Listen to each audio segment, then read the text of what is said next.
Assalamualaikum warahmatullahi wabarakatuh. Apa kabarnya teman-teman? Balik lagi di kajian online. Mempunyai sekutu yang bisa diandalkan di tengah dunia yang dipenuhi oleh ketidakpastian, tentu ada sesuatu keharusan. Bahkan di Indonesia yang menganut gerakan non-blok rupanya juga ikut melihat pentingnya memiliki sekutu. Terbaru, Menteri Luar Negeri bersama DPR Komisi 1 dan juga Kementerian Pertahanan melakukan rapat di DPR untuk membahas terkait RUU Kerjasama Pertahanan. Informasinya teman-teman, Indonesia telah memiliki 5 sekutu tetap yang akan membantu Indonesia ketika Indonesia diserang.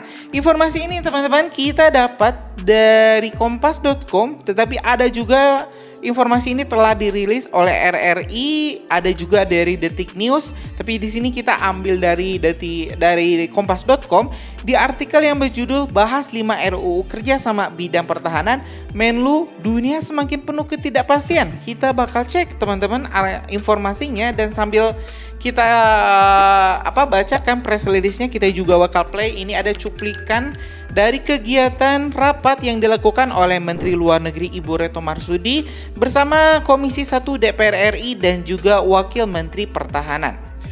Ya teman-teman, sambil kita saksikan, kita bakal bacakan ini artikelnya.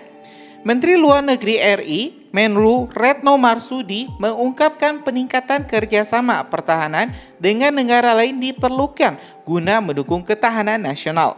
Retno mengungkapkan itu saat rapat kerja dengan Komisi 1 DPR RI dalam rangka membahas rancangan undang-undang RUU ratifikasi bidang pertahanan dengan 5 negara yakni India, Brazil, Kamboja, Prancis, dan Uni Emirat Arab.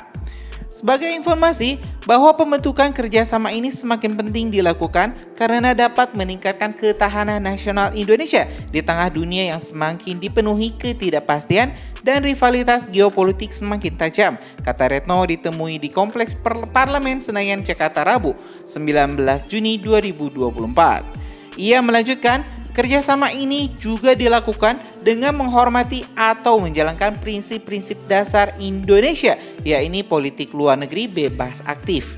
Dan tadi saya tekankan bahwa kerjasama ini bukan merupakan fakta pertahanan atau aliansi militer, tambahnya. Lebih lanjut, Retno mengungkapkan kerjasama dengan 5 negara itu tidak tertutup hanya di bidang pertahanan. Jadi, dari 5 kerjasama dengan 5 negara tersebut, bidangnya bermacam-macam. Tapi antara lain adalah pertukaran kunjungan, dialog, kemudian capacity building, dan juga kerjasama di bidang ilmu pengetahuan teknologi pertahanan, ujar dia. Dan kemungkinan juga dengan negara-negara yang membuka peluang untuk melakukan joint development atau joint marketing, sambungnya. Terakhir, ia bersyukur seluruh fraksi Komisi 1 DPR RI menyetujui untuk melanjutkan pembahasan RUU ke tingkat panitia kerja Panja. Ia berharap pembahasan berjalan dengan lancar dan sampai ke tahapan selanjutnya.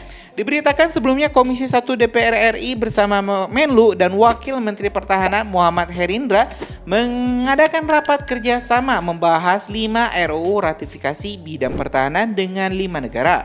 Hasil rapat diantaranya seluruh fraksi Komisi 1 DPR RI sepakat menyetujui pembahasan 5 RUU tersebut ke tingkat Panja. Wakil Ketua Komisi 1 DPR RI Tengku Rifki Harsha yang memimpin rapat meminta seluruh fraksi juga menentukan siapa saja yang bakal masuk dalam panja tersebut.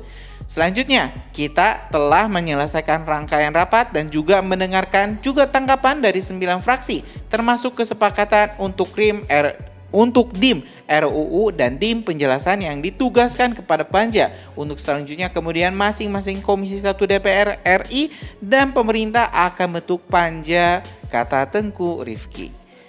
Ya teman-teman, dari artikel ini kita bisa mendapatkan informasi yang sangat penting di mana Indonesia ini telah menyetujui RUU kerjasama pertahanan dengan 5 negara yang di sini antara lain adalah India, selanjutnya Prancis, Kamboja, Brazil, dan juga Uni Emirat Arab. Kalau kita melihat di sini teman-teman, hanya ada satu negara Eropa yang bergabung dengan perjanjian Fakta Pertahanan 5 negara, hanya Perancis. Sedangkan di Timur Tengah di sini kita melihat ada Uni Emirat Arab, kalau di ASEAN ada Kamboja, di Amerika Latin ada Brazil, teman-teman.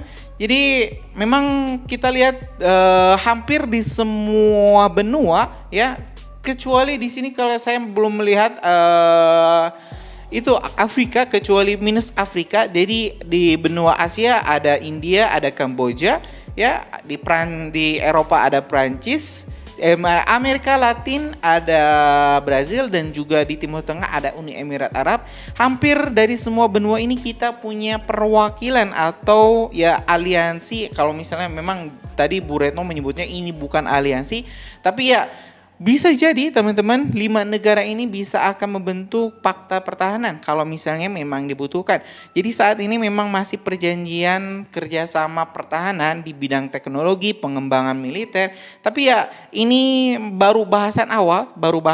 Yang jelas teman-teman, saya sangat mendukung Indonesia untuk lebih aktif menjalin kerjasama pertahanan dengan negara-negara di luar Amerika Serikat dan juga Rusia. Karena ya kalau misalnya kita memihak ke Amerika Serikat, otomatis kita bakal dimusuhi oleh Rusia. Kalau misalnya kita terlalu memihak dengan Rusia dan Cina, kita juga bakal dijauhi oleh Amerika. Jadi memang posisinya ya kita cari yang lebih netral, yang lebih tidak langsung berhadapan antara Rusia dan juga Amerika. Jadi pemilihan India, Uni Emirat Arab, Brazil, Kamboja, dan juga Prancis ini sudah tepat teman-teman. Jadi kelima negara ini pasti bakal memiliki manfaat untuk Indonesia saat misalnya Indonesia menghadapi ancaman. Ya kalau misalnya 5 negara ini sepakat untuk menindaklanjuti kerjasama pertahanan ini dan membentuk aliansi, tentu ini juga bakal membuat kekuatan baru yang muncul di dunia. Yang awalnya kekuatan ini hanya ada 2, yaitu Amerika Serikat dan juga Rusia dan Cina. Mungkin nanti Indonesia, saat Indonesia menjadi negara yang lebih kuat, menjadi Indonesia yang lebih maju, bisa menciptakan porosnya sendiri. Jadi gerakan non-blok itu memang rasanya politik bebas aktif memang bagus teman-teman. Tapi tidak ada satupun negara di dunia yang menganut gerakan non-blok yang berhasil menjadi negara adidaya. Tetap kita harus mempunyai dominasi kuat di politik internasional, kita harus punyai militer yang kuat. Jadi satu-satunya cara ya kita punya aliansi tersendiri yang bisa kita andalkan, yang kalau misalnya satu negara membutuhkan bantuan, kita bisa saling tolong-menolong. Ya mungkin teman-teman itu informasinya, sekali lagi kita patut apresiasi. Ini sangat jarang Indonesia sangat aktif ya membentuk aliansi, membentuk kerjasama militer, kerjasama pertahanan ini kita acungi jempol. Nah biar teman-teman biar teman-teman terus dapat informasi menarik seperti ini, subscribe dan nyalakan lonceng notifikasinya. Terima kasih teman-teman. Assalamualaikum warahmatullahi wabarakatuh.